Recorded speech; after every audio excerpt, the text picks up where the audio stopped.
Welcome to the 49th episode of the Known Pleasures podcast.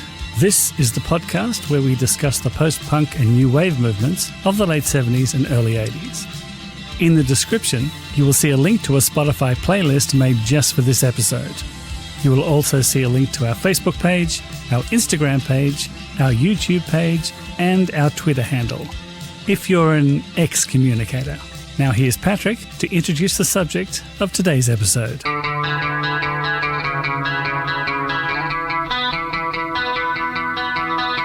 Play high, Hooky, play high. Ian Curtis had been Joy Division's conductor and lightning rod, giving his crucial nod of approval to Peter Hook's upper register bass sound and pulling the strings elsewhere. In May 1980, though, after Ian's death, the renamed New Order faced an uphill battle. How they not only survived, but thrived spectacularly, is one of the great redemptive stories of rock and roll. Across their three albums, Movement, Power, Corruption and Lies, and Lowlife, the sound of the Mancunian Quartet evolved from their trademark dark atmospherics to a unique dance rock hybrid that helped direct the course of music in the 1980s, all while keeping the lowest of profiles with the most enigmatic of album artwork and with the most disastrous of appearances on Top of the Pops. So, let's not stand on ceremony. Here's the Known Pleasures take on New Order. Thanks for that pun, Graham. That stand on ceremony line is gold. Graham, you texted that to me and Mark about a week and a half ago. And I posted it on Facebook and Instagram. How's the reaction been? Sent it around the world. So people are going nuts for it? Yes. It had to be done. It went viral. It had to be done. Yes, so New Order, tricky one. Typically, we would go through to the backstory of the band members. Their kindergarten. Yeah. Their pets. Their siblings, all the details. But of course, we're not going to do that, are we? If we do that, it's going to ruin our Joy Division episode. Absolutely. So who? Sorry?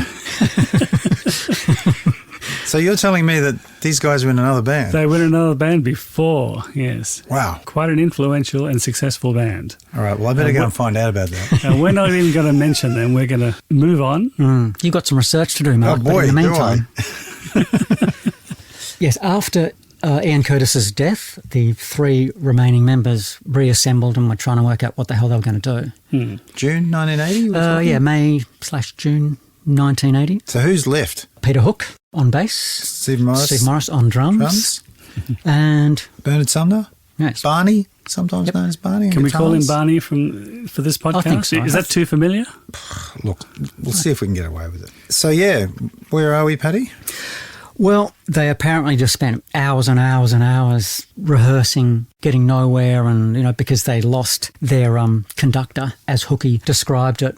But they just had to kind of pull. Not just the singer, but the focal point. Yeah, Of absolutely. the band. And not insulting the rest of the band, but they were pretty much shoegazers when they were playing. Yeah.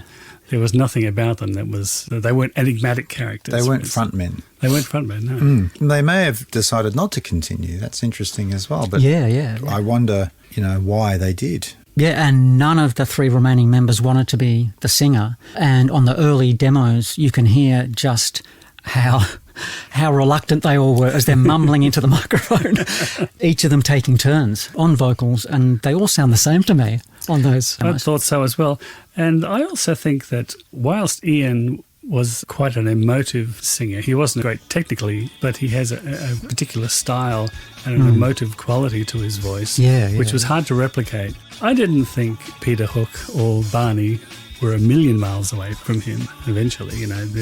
They were in the kind of same neighbourhood in style.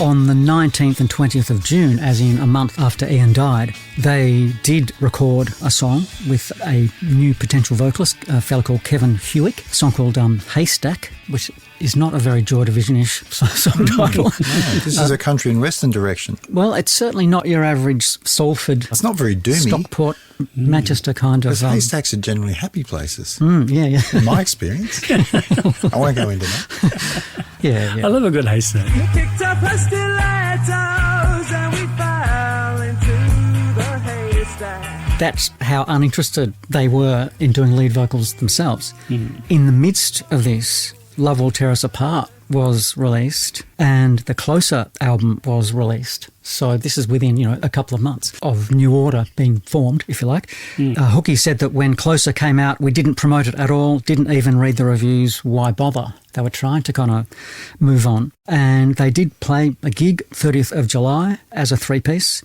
Yeah, a band from Belgium called The Names pulled out of the gig, so New Order played it as The No Names. Oh, no. They're always thinking. Peter Hook said, all I can remember is being terrified and not being bottled off. Now, that was the most important thing, not being bottled off. So, and, of course, they had to find a name as distinct from the No Names. Well, it's interesting. When I look at the names that were suggested, one name was the Sunshine Valley Dance Band, which I love because you know how when you put the suffix ESQUE after a band's name to say they are Joy Division-esque or Beatle-esque. Yeah, yeah. I think the Sunshine Valley Dance Band-esque would never catch on. No, that's right. But there were a couple more, the Witch Doctors of Zimbabwe. Yep.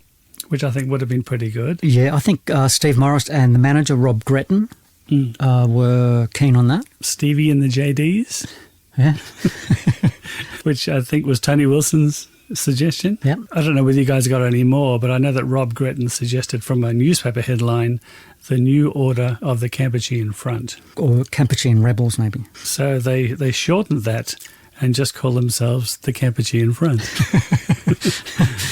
Now they call themselves the New Order and then New Order. Oblivious to the fact that there had been a band called the New Order formed by members of the Stooges. Wasn't there a certain German political party that came up with the word New Order as well? Well, it certainly did have a certain tinge of political activity to it. But I think it's a great name. Yeah. Even when I first heard it, I thought, oh, that's a great name. Yeah, it worked out well. Yeah. The first demo they did in September that year, the Western Works demo, that was Cabaret Voltaire's studio, and Chris Watson from Cabaret Voltaire engineered it. And it's a pretty murky, classic sort of demo recording session, but I love the song Homage on that demo, and it's one of Peter Hook's 10 favourite New Order songs of all time, which is pretty interesting for a demo, from the really early days. It's interesting that they'd never gone on to record it properly.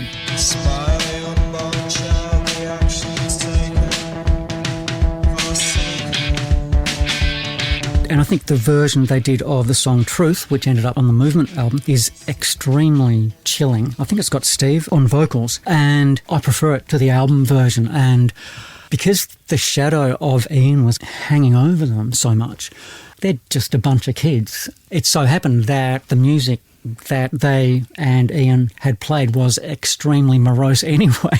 So it was just kind of getting about to become darker and darker for a while. And, these recordings kind of echo that, I think. Did you hear these demos, Mark? Yeah. Well, look, I didn't know where they were, and I came across them just very recently.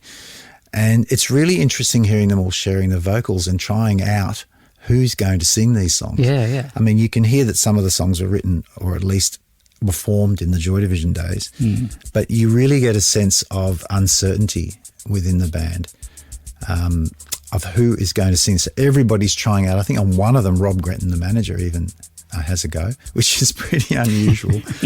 And it may have been mentioned that when they did their first tour to the US, they all kind of shared the vocals when they played their first gig in New York. So there was no certainty about where the band was going to go. And I think it's reflected in those demos, and you really do hear that when you get a chance, if you do have a chance to have a listen to those before Movement was recorded.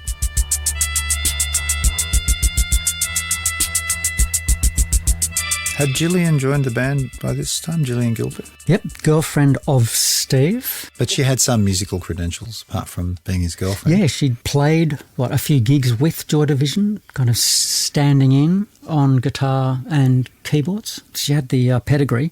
And as Hooky said, I can't remember either of us, as in him or Barney, having any particular objections. She wasn't going to be trying to change the style of music. So that worked out well for everyone.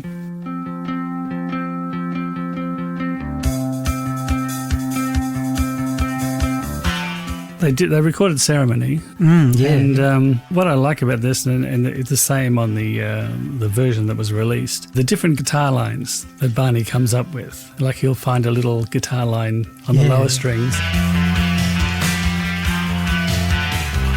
And he goes up and he plays the same thing on the higher strings. And then he goes and plays another thing. It's a real stream of consciousness style of guitar playing. It's like they're jamming with it and he's just trying things out. Yeah. But him trying things out winds up on on the final version. Yeah. And I really like that about them. It gives them even though they're an electronic band, there's a sense of ad-lib and experimentation about what they do. And their debut single, January 1981, Ceremony, a song written by Joy Division, and which I think is fantastic. It's a great song. So did Ian Curtis write the lyrics? Yeah. And the B-side as well? Yeah, the B-side, also great. In a Lonely Place. And if you want to hear some chilling lyrics, those lyrics are written by Ian, which refer to the hangman and chord stretches tight, then it breaks.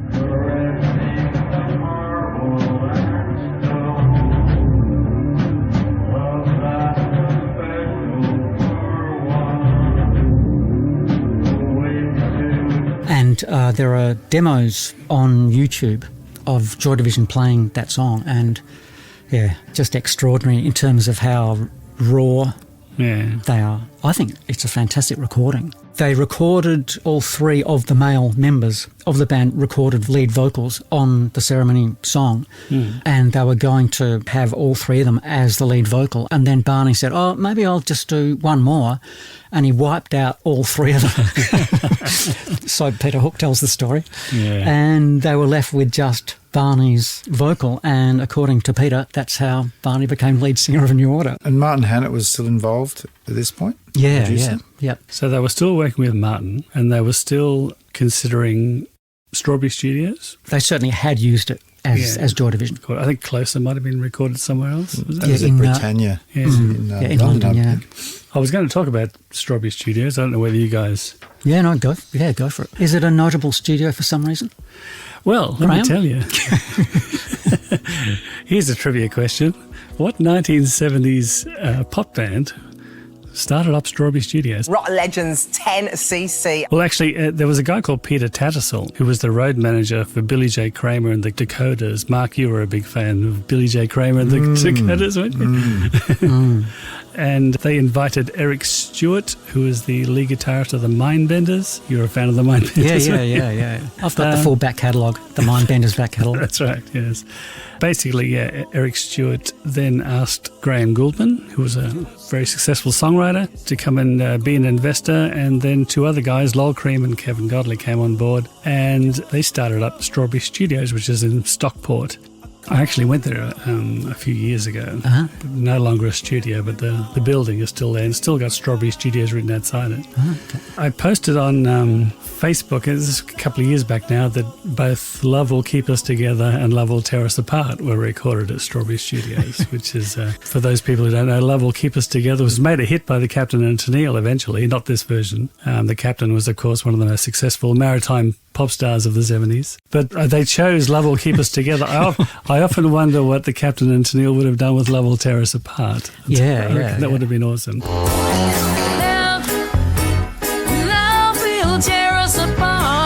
I don't think Toni Tennille was a big fan of post-punk. Oh, yes. I don't think she was a bit of a fan of punk in general. No, I don't think so. I just wanted to say there's a plaque outside the building which... I think it's been changed, but the original plaque said that the people who have recorded there were Paul McCartney, Neil Sedaka, the Stone Roses, and the Sid Lawrence Orchestra. Why they chose the Sid Lawrence Orchestra and not Joy Division, I have no idea. I think it's been changed recently. I think Joy Division are now mentioned on the plaque. Yeah. If you'd heard the Sid Lawrence Orchestra, you would know why they're on the plaque. They were obviously big at some point.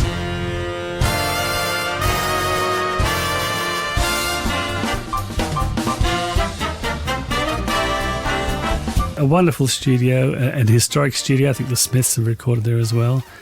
And when it came to their first album, New Order decided to give it another go with Martin Hannett, and this was the Movement album. Well, during 1981, the members of New Order hadn't entirely left Joy Division behind, because in February that year they went into the studio to record overdubs on a couple of Joy Division songs for the Joy Division Still album.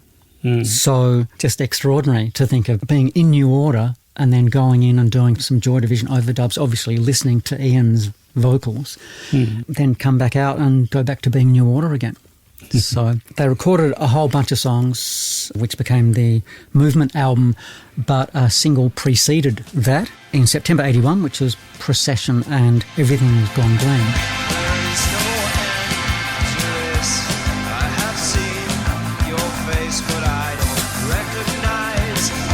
Mark, there's a bit of confusion about that single. Well, no, that would be the latest single. Yes, absolutely, yes. Don't be tempted. There's confusion about Procession.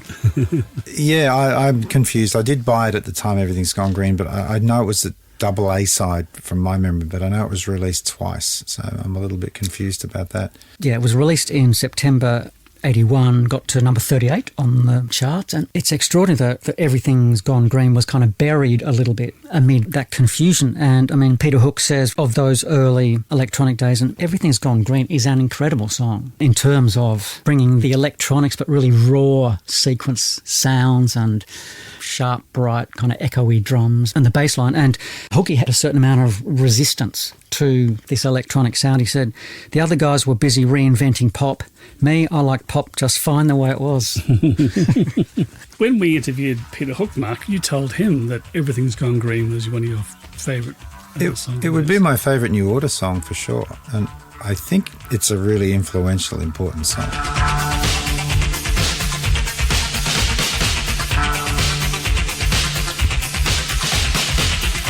Sort of passed over in the fuss about Blue Monday, but I remember buying it and just absolutely loving it, and now Patrick tells me that I don't have that single anymore, so I don't know why I would have done that. I believe I purchased it from you in December 1982 for $2.50, I think.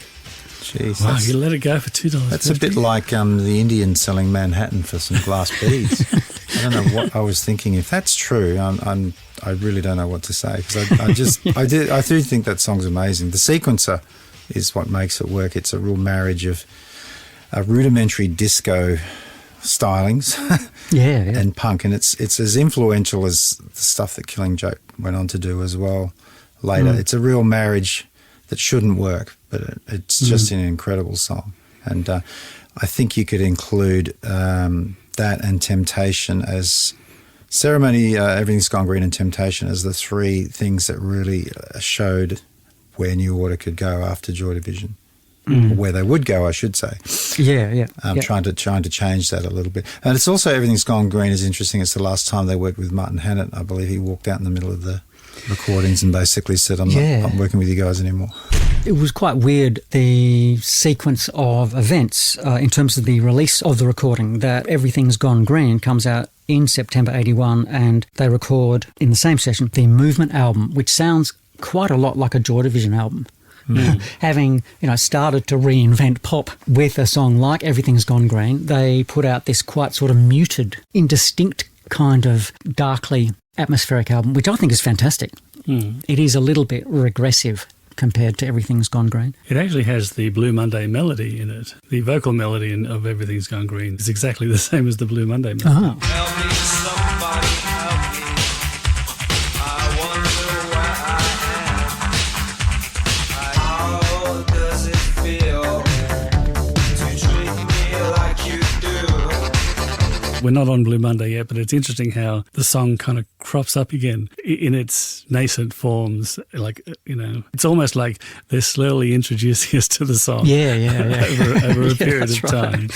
Wait for it. Yeah, wait, we're not ready yet, but come back to us in 83. Yeah. What do you fellows think of the Movement album? Look, I loved it at the time. The album came out in November 81, and I bought it immediately. I really like it. I loved it. Though It's patchy. The first half of the album I really like, and the second half it tapers off and has a bit of a lack of direction. I still think they're a great singles band, and the album doesn't change my mind about that too much.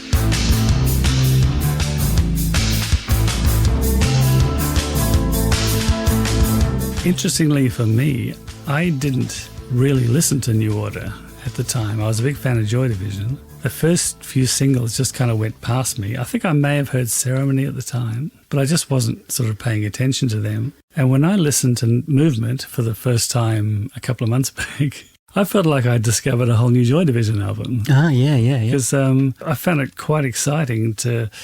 Well, the first half, it kind of they're showing where they're going to go. There's sneaking bits of technology there.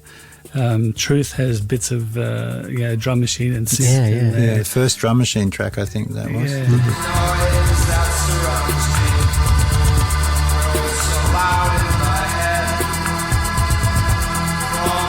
But the second half, like the hymn, for instance, reminds me of Atmosphere with that sort of tom-tom led beat.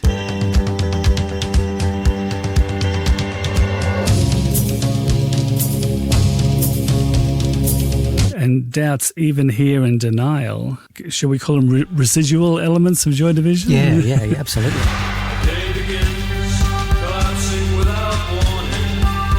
New faith inside, there's nothing there. But yeah, I really enjoyed listening to it. The Dreams Never End, the first song, I think is great. And I'll talk about the chord progressions later. Joy Division and New Order loved a particular chord progression. Okay. I really enjoyed listening to it. And as I said, it was like I was discovering. So I was like, I wonder if anyone else knows about this album. I'm sure the rest of the world knows about it. Well, I guess everybody was waiting for them to do what they were going to do next. I mean, it charted, it made number 30 in the UK. Yeah. I bought this album at the time, and for me it was a really kind of pivotal record. I was 17, 18 when it came out, and I had missed the death of Ian Curtis, so I kind of heard about that retrospectively. You didn't know? I heard about it after it happened, obviously not before, but I probably heard Love Will Tear Us Apart a few months after it was released. Were you going through some stuff? Well, for me, the Movement album, it's hearing a band in mourning, and there are a lot of lyrics that I studied every word, every line of the lyrics. They were just extraordinarily poetic as far as I was concerned. And one of the lyrics, I tried to understand him, I tried so hard. It isn't hard to kind of picture them as the band lamenting the loss of their friend. And it's quite funereal, the music. For me, it was just... The album had a really profound effect on me sort of from beginning to end. And there are, like the Dreams Never End and the final track are quite sort of upbeat in their own way, or sort of defiantly optimistic, or, trying to be optimistic. And that really felt sort of important to me as well. So I absolutely love this album, and I find it hard to look at it objectively because it is the 17 or 18-year-old me still kind of listening to it. And there were two tracks, sorry to interrupt, that Peter Hook sang on.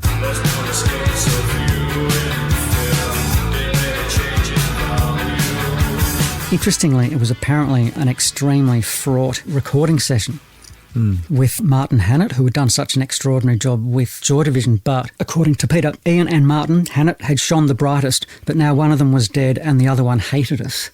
Couldn't even stand to be in the same room as us. And the album is a mix of the mixes, Martin's mixes, and mixes that the band did themselves. And Martin refused to even listen to their mixes. Whether Martin ever listened to the actual Movement album, who knows? Because they never worked with him again. Where did we go from Movement to Everything's Gone Green and came out again? Around that time, I think, yeah. Yeah, it came out as a 12-inch single in December 81, backed by Cries and Whispers and Mesh, and I've got that 12-inch single. They were always extremely obtuse with their song titles, and why is one song called Cries and Whispers and the other called Mesh and not the other way around? And in fact, on the 12-inch single, they've got the song titles mixed up. So Cries and Whispers and Mesh are listed in different orders on the back cover of the record compared with the actual label.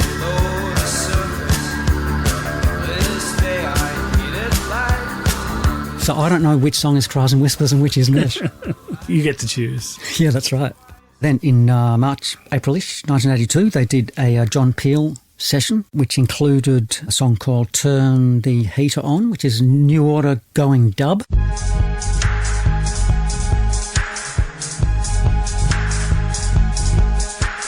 And a song called Too Late, which is another song that Peter Hook has among his top 10 all-time favourite New Order songs.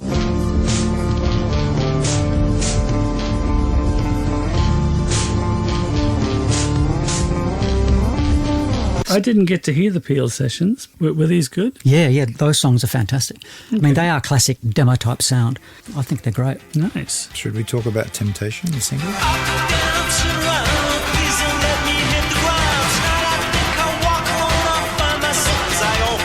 I also bought that. Did you sell that one too? I did remember liking it a lot. Any New Order record you don't have, I definitely do have. Was it a double A side, as in you played one side and then it continued on the B side? Like a 12-inch? I don't know. There might have been different versions of it. I mean, the Temptation single had the song Hurt as the B-side, so okay. I don't know whether there were different. Maybe I imagined it. The 12-inch version, I think, is fantastic, has extended little kind of electronic instrumental bits, which I really like. Peter Hook describes the song as a truly mad love song, which I think is a great description. The lyrics are, they're the beginning of Barney coming out of his shell, I think, and all of those muted New Order vocal recordings from Movement and elsewhere. He's really up front now. His lyrics are extremely idiosyncratic and, quite funny actually. A lot of the time, and very un-Ian Curtis. And I think this is the kind of starting point for that. As I said, I wasn't taking notice of New Order at this point, but Temptation, with that little vocal melody that repeats at the beginning, that may be the first thing that I remember from them. So I didn't have the single, but I do remember, I think Triple Z in Brisbane would have played it. Yep. And many years later, Mark, I don't know whether you remember this, you and I saw Arcade Fire just down the road here, and they played a song called Afterlife, and they sang that melody from Temptation within that song.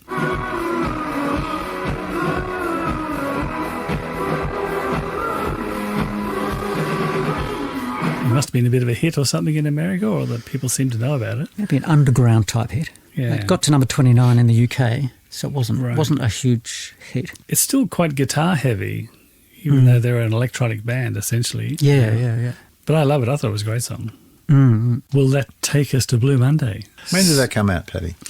It came out in March 1983, but some of us had heard it beforehand because they played it on their Australian tour. Oh, yes. November, December 82. So more or less like a matter of days after they'd finished recording it, they were playing it at the Palais Theatre in Melbourne. In Melbourne, yes. They played it as their last song. And it sounded like a kind of a mad punk sort of disco song, and it was absolutely the kind of thing that I loved. But because of that sort of disco thing, you wouldn't want to admit it to too many people. So, you might have loved, Born to Be Alive, but, you wouldn't necessarily tell your friends. And this kind of made dance music acceptable to the people who wore black. The men in black. But not enough to dance. I think I shuffled. You shuffled a bit? Yeah, I'm sure you did. There are many videos on YouTube which talk about how this was the marriage between dance music and punk. I don't know whether there's that much punk in there, outside of a singer who's not a classic singer, I guess. I, like many other people, heard Blue Monday and thought, New Order have arrived now. Yeah. And I read somewhere that they said previously the band that used to be Joy Division, the province of John Peel listeners, they now reached an audience that had never even heard of Ian Curtis. Yeah. I'm going to do a little bit of a similar thing that I did with Elvis Costello's Pump It Up, in that I'm going to go through a list of songs that inspired the song, as well as some songs that the song actually inspired later on. The beat from Blue Monday. This beat was inspired by Donna Summer's Our Love, which features that stuttering, stammering kick drum that punctuates the song. The bass line was inspired by a song called You Make Me Feel Mighty Real, which is a title that I've always loved. The sort of people who say mighty real, it's like, that's mighty kind of you.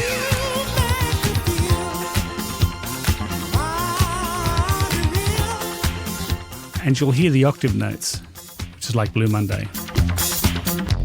The guitar line was inspired by the guitar from the spaghetti westerns of Ennio Morricone. From the score of For a Few Dollars More, this guitar line became this guitar line. And the sequence was kind of reminiscent of a lot of the Italo disco that was pretty prevalent at the time. Blue Monday also uses a sample from Kraftwerk's Radioactivity. It's in C-sharp minor, but they pitched it up a semitone to D minor. I remember hearing something about New Order that on keyboards they only ever played the white notes, which is like there are quite a few black notes on a keyboard. So, but if you think of the kind of classic New Order songs, they are kind of quite major key, and quite white keyish. And what you've just described, going from C sharp to D, that is literally going from a black key to a white key. Okay, just quickly, I'll flick through these. The songs that it inspired, there was a song called Giving It Up by Bobby O. The Pet Shop Boys recorded a song called In the Night.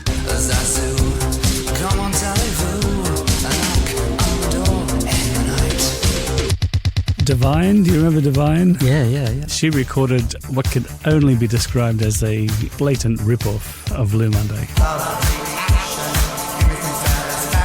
I think you'll agree The Cure and The New Order kind of treaded similar waters around the mid-80s. There was certain individual songs. Songs, yeah. They did a song called The Walk, yep, which has pretty much the Blue Monday bass line going through it.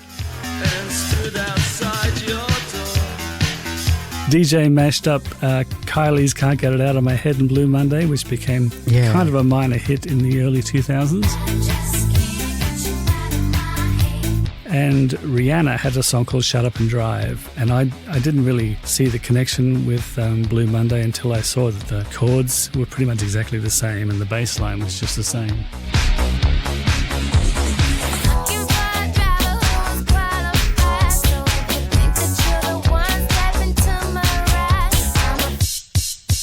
So it went on to inspire a lot of dance music at the time. I don't think we can go any further without mentioning the Sunkissed commercial. Go for it. In the mid-80s, New Order accepted $200,000 to use Blue Monday in a commercial for Sunkissed. And the lyrics went, "How does it feel when a new day has begun? When you're drinking in the sunshine, Sunkissed is the one." I think that's hilarious. Still, $200,000, you know. How does it feel when a new day has begun? When you're drinking in the sunshine, sun-kissed is the one. When you want to drink. The only other thing I've got to say about it is Blue Monday was remixed by Quincy Jones. Apparently he really liked it, and it became a hit all over again. Didn't they sign to his record label? Yeah, Quest. In the US, yeah. Quest Records.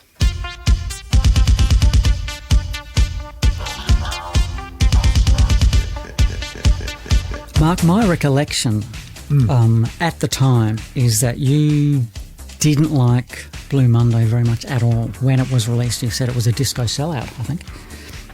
No, I did like it. It was everywhere at the time. It played a lot at clubs that I went to. It was a floor filler of a song and probably still is to this day. Yeah. I probably started to lose interest in them around this time, is more accurate. Yep. In New Order. Well, maybe we should go on to the second album. Well, would you like to know what I think of Blue Monday? I've got a fairly good idea. Tell me, Patrick, what do you think of Blue Monday? Well, it's interesting, Graham. I'm glad we've come around to this. That because I'd heard it live, I was really curious to know what the actual recording was going to be like, and I was completely blown away by how fantastic I thought the recording was. Because obviously in a live context, especially the first time they played it, was pretty messy, but it's a fantastically sculpted song. Every beat, every second of the song is part of a jigsaw puzzle, and I absolutely love this recording. And a band I played in played Blue Monday live at our first ever gig in 1984, and we played it without sequences. So and with a drummer? And we had a real drummer. Yeah. So he was playing the same beat?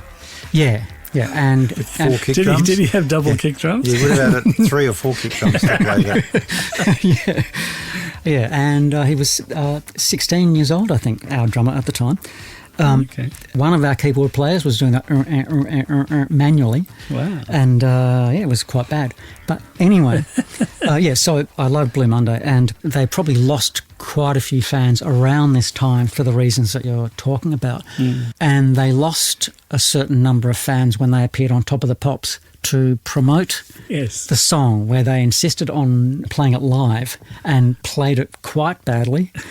If you see the clip on YouTube, and spectacularly the song went down in the charts the week after. How does it feel when you treat me like you do? And you raise your hands. Normally, a Top of the Pops appearance would shoot it up the charts. Yeah, that's right. And this continued their tradition of not putting any of the singles on their albums. Yeah, which that's right. Might bring us to the second album. There was a second album on the way. Power, Corruption and Lies came out in May 83, and yet they wouldn't put the single on there.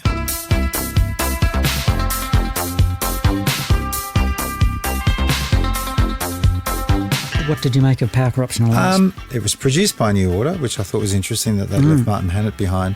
I've got in my notes here, now that I have listened to it, patchy, but the sound of them moving on, more electronic, more synth drums, electric sequences, and the bass is more of a supporting instrument on this album. Hooky's playing sort of alternate melodies, almost guitar lines, and then Gillian, I guess, is playing the bass, the actual bass on it. That's not as bad as I listened to it today, and I actually quite liked it. Age of Consent's very poppy.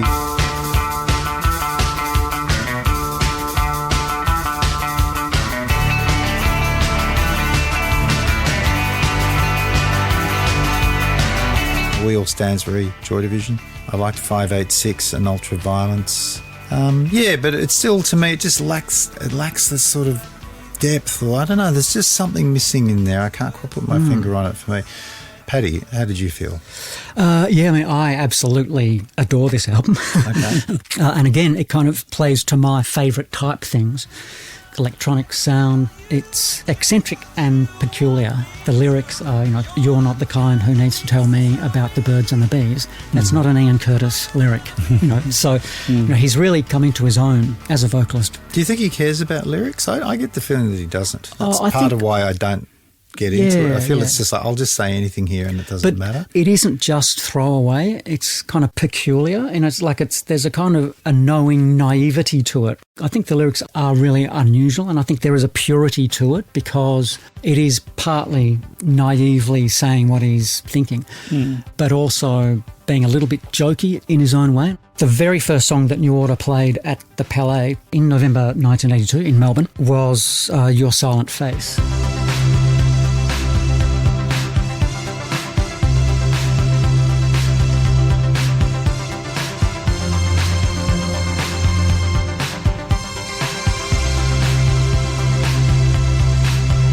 Which is on this album, and it remains my favourite live song of all time. Wow, that's a big call. Because it is epic, orchestral, hymnal, really snappy kind of dance sort of vibe, that nagging sequencer line, and I just think it's an absolutely fantastic song, and it was incredible to hear it live as the opening song, never having heard it before. And the production is so clean and bright compared to Martin Hannett's. The vocals are totally in your face. I pretty much love the entire album. So for me, it's a real classic. Graham?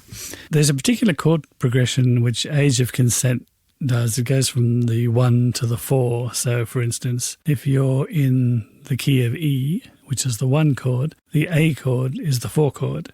And both Joy Division and New Order love this chord progression. Hang on, I've got my guitar here. Now, going back to Atmosphere, the song was in C sharp, so it went to the F sharp as the 4 chord. Isolation went from a G chord to a C chord. Dreams Never End was in A, and the 4 chord was D. Age of Consent was in D, so the 4 chord in that key is G. The Village went from C to F.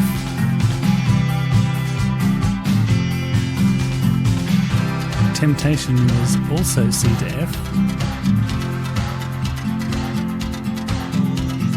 And Ceremony was the same, although they flipped them around.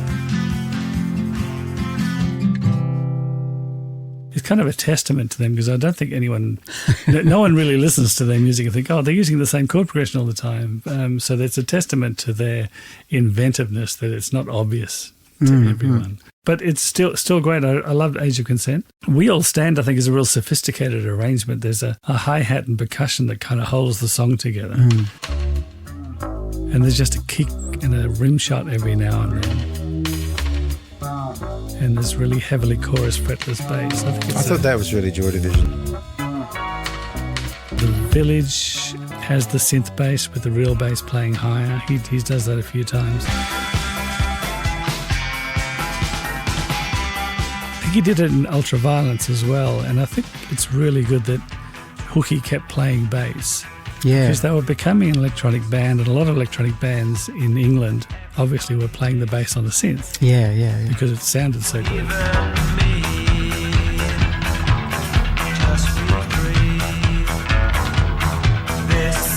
I think New Order really distinguished themselves from all the other electronic bands by Hooky still playing those high notes along with the synth bass so that they kind of complemented each other. Yeah. I'm glad he kept playing bass.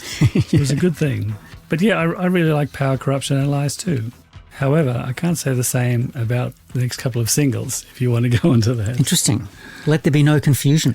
I thought that Confusion, if we want to go on to Confusion now, which is August 83, I thought the Confusion wasn't really well produced. I found it quite harsh on the ears, whereas the next single, Thieves Like Us, I thought was a much better production. And when I searched Thieves Like Us, I saw that Arthur Baker produced it. I thought, that's probably why. But then I realised that Arthur Baker produced Confusion as well. Yeah. I was going to ask you about Confusion. I loved Confusion when it came out. It's a really simple song. There's not much to it. It's a very Arthur Baker-ish sound.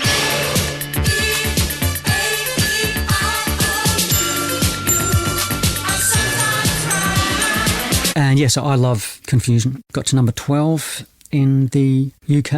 And how about you? Well, Confusion, came out in August 83, and I was a bit confused. I think I've said that Blue Monday was a bit of a turning point for me, and obviously for them.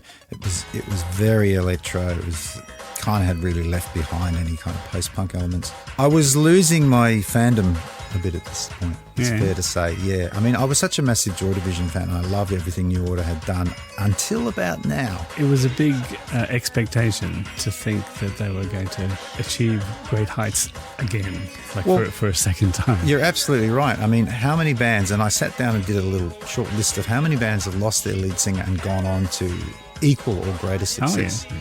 And I could only come up with AC/DC, Van Halen, and to some degree the Human League, because they split in half and ended up with two completely different bands. You might say that Phil Oakey didn't die. Well, you can say he didn't die because he didn't. But No, he didn't die. He didn't die. Sorry, Phil. The Human League sort of split in two, and you had Heaven 17 go off and have, a good amount of success in doing their own thing. But for New Order to achieve... Well, I guess they sold a lot more records than Joy Division probably did. But I started to split with them, and I'll be honest, I started to hate them around about now. Sorry, Hooky. But if Peter Hook's listening, he doesn't mean it. No. Well, actually, he said something interesting when he was talking about playing the Substance albums recently. He said when he goes out with Peter Hook and the Light and plays these albums, he notices a distinct different reaction in the crowd. Yeah. He said there are people waiting for the Joy Division songs, and when their New Order stuff's being played, they're on their phone or just sitting there kind of waiting for the Joy Division songs to come on. And then when they come on, they go crazy. And the other guys who like the New Order stuff kind of sit this one out. And I think that's maybe where I was. I started to go, I don't know if this is for me anymore. That's fair enough. Yeah. I can see that. It's interesting that after AC/DC lost Bon Scott, they went on to be an electronic band. Well, the name alone lends itself to that, doesn't it? They should have always been an electronic band with that name. Thieves Like Us, April 84, got to number 18. Thieves Like Us sounds like a Human League song to me.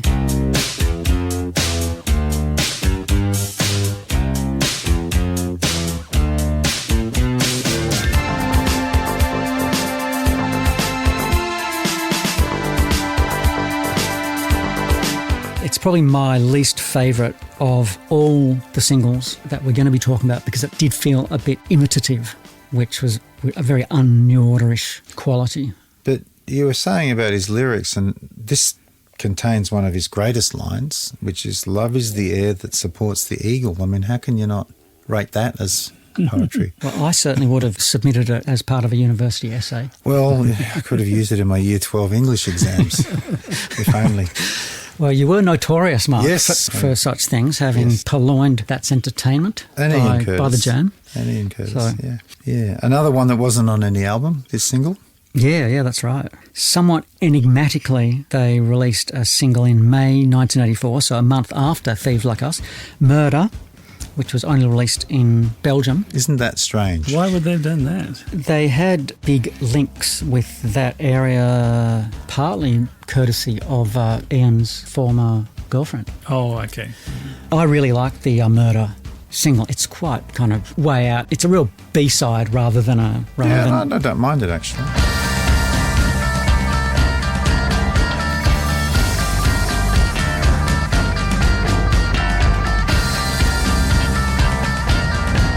Well, I didn't like it. I've just written down here, why was this a single?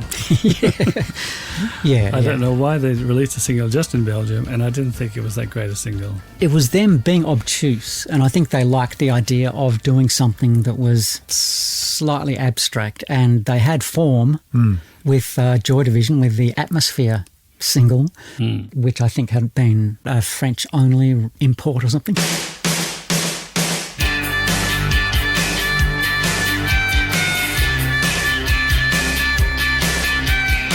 Which brings us to Low Life. May 1985. big hit, top 10. Yeah, number 7 in the UK. Finally contains some singles. New Order played in Australia in May 1985. So this is the second time they came here. Yeah, that's right. And you were there front and centre, Yep. I guess. Yeah, and as the clock ticked over past midnight, it was the 5th anniversary of Ian's death. And they finished with Love Will Tear Us Apart, which was one of the first times they'd ever played it. But they didn't play many Joy Division songs or any Joy Division songs. No, I think they'd only played Love Will Tear Us Apart 3 or 4 times as New Order. Wow. Did people go nuts? Yeah, absolutely.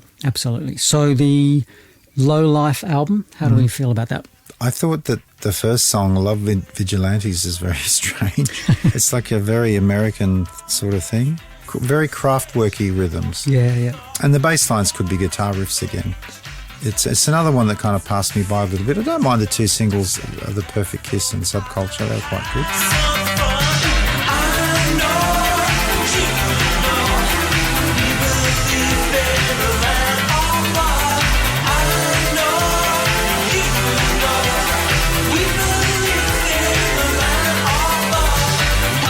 Graham, did you hear Low Life? Yes. Once again, only recently, Love Vigilantes. As I said, it's got a nice melodica in it, but it sounds like a country song to me. The Perfect Kiss I really liked. This Time of Night, they appropriated the chords from A Forest. We all feel the same.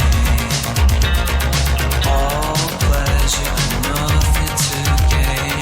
I've known. They did good things with it. Sunrise was good. Elysia is an instrumental. It sounds a bit like Japan, but without the fretless bass. I thought Sooner Than You Think could have been a single. I thought that was quite good. Yep.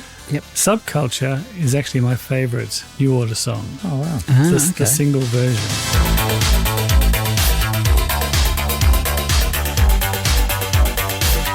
And this was the version I've written down here. I've got the words Fox on the Run in brackets.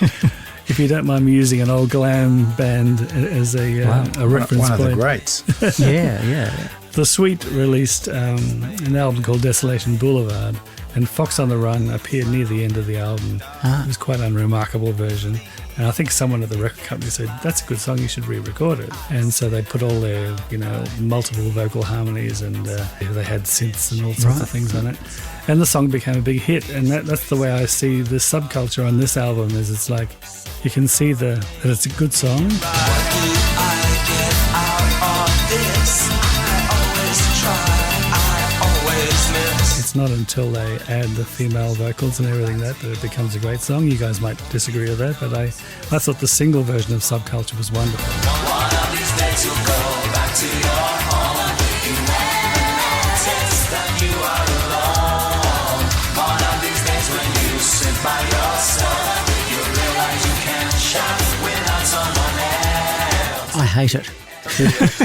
I really hate it. Did somebody else do the single version? Did a different producer? John Roby did some production stuff later on with New Order in particular. What don't you like about the Subculture single version? I think it just sounds like throwaway pop, and I don't like the female vocals, and it sounds fake. It sounds like they're reading the lyrics, off a piece of paper. I absolutely love that single. For me, anyway. That and Bizarre Love Triangle and maybe True Faith, which their most popular songs, but I really like that trilogy of songs. Yep. I thought at that time, and once again, I wasn't really listening to the albums, but I thought that was a great bunch of singles.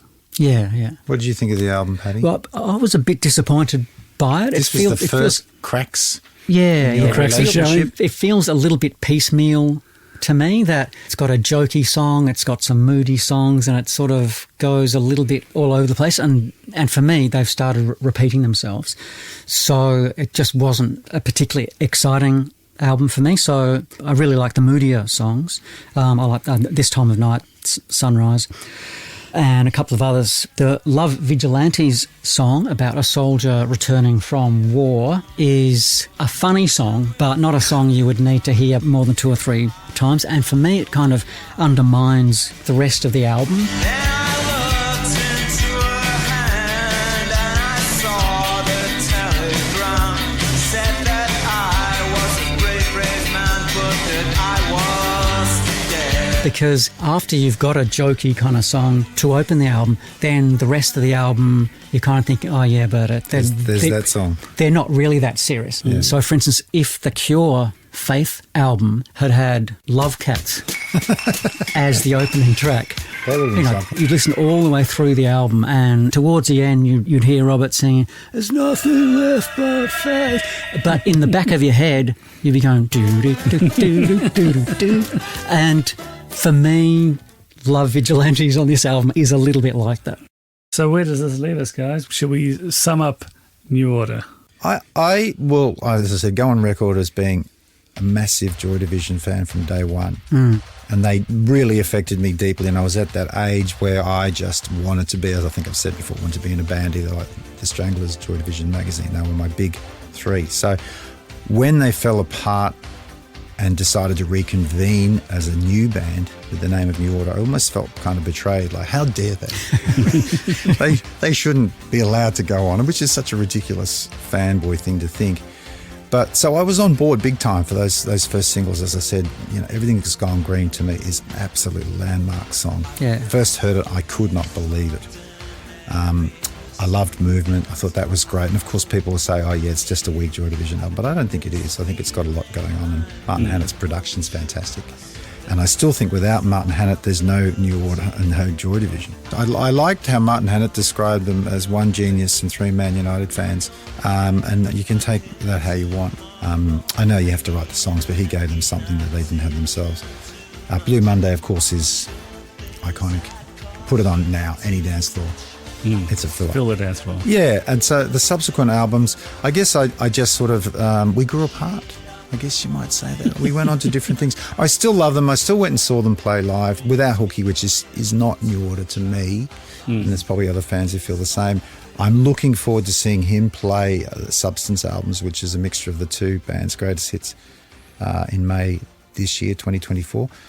I've got a lot of respect for them, and of course, they had to go on and do what they wanted to do, and I think they're a valid addition. I mean, there's no more post-punk than Joy Division. The New Order are a great addition to that in a kind of interesting way, where they went, what they did, what they did next. Graham? I obviously wasn't as big a fan as you were, Patrick, at the time. I don't think anyone was. This and the Smiths were Paddy's life, I think, for a long, long time. Now you're just making it up. No, tell me I'm wrong. Yeah, So a few songs here and there. as Mark said, They were a great singles band, and I really liked a lot of the singles, but I was never a big enough fan to buy the albums. I'm really happy that I was able to discover Movement, which I love Movement. I think is half a Joy Division album. It's an interesting story. As to how they went from being this sort of number one cult band with this incredible following, losing their lead singer, and then reinventing themselves as an electronic band. I just think it's a great story. Yeah. From my point of view, when I think of their starting point in May 1980 to May 1985, where we are leaving them, I just think it's an extraordinary musical journey from Ceremony, Movement, all those singles, everything's gone green, and just the kind of growth across those 5 years is just incredible against the most remarkable odds you could imagine. They produced some, I think, fantastic music, and obviously I'm more of a fan than you guys, but I love the Movement and the Power, Corruption and Lies album of the three we're talking about, and I think they had lots of good songs to come as well post 1985, post the era that we're talking about. So yeah, they will always be one of my favourite bands.